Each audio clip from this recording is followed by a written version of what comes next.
You measured the flour down to the gram and followed every instruction, yet you still pulled a dense, rock-hard brick out of the oven. The timer hit 0 exactly when the recipe said it should. The physical reality of the loaf says otherwise. To figure out why this happens, we baked these 3 loaves from the same batch of dough.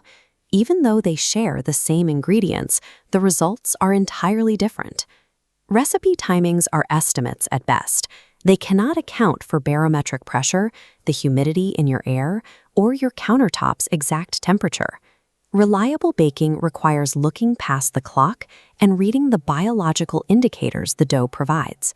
Fermentation is controlled by 3 primary variables: time, ambient temperature, and dough temp. Altering one input changes the yeast's biological clock. If your kitchen is slightly warmer, the dough consumes its available sugars at a highly accelerated rate.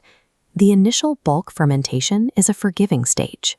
The final proof, the rest just before the bake, operates on a much narrower margin of error. Missing this final window is why identical measurements consistently produce different results. This first loaf has a tall profile, but the crust has physically torn open across the top. Slicing into it reveals the fool's crumb. These massive, isolated air pockets are trapped within a ring of heavy, solid dough. This is a failure of timing. Because the dough didn't rest long enough, the gluten network remained rigid and tightly bound. When this tense dough hits the oven, the gas expands violently. Since the gluten cannot stretch, it snaps, tearing the loaf apart.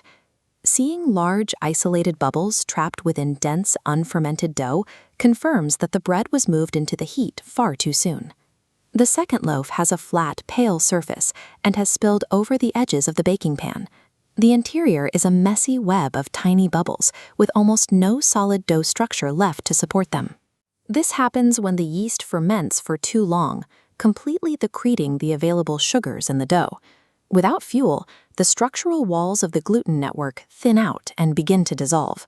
In the oven, these weakened walls rupture instantly. The gas escapes and the entire structure collapses under its own weight. This flat, ultra-bubbly profile indicates that the final window of opportunity has already passed. Our third loaf holds a smooth, upward shape with a controlled rise. The crumb is even and consistent, with bubbles separated by soft, properly fermented dough. This dough was loaded into the oven exactly when it filled the pan, while the yeast retained enough fuel to create a final oven spring. This balance point represents a perfectly timed final proof. Finding that balance requires ignoring the timer and reacting only to the physical cues of the dough. Each dense brick or collapsed web offers specific evidence of how your kitchen's unique variables influenced the fermentation rate. Every failed loaf provides the data you need to understand how your local environment interacts with live yeast. Go into your kitchen and test the boundaries of your dough. Use the results of your mistakes to bake better bread.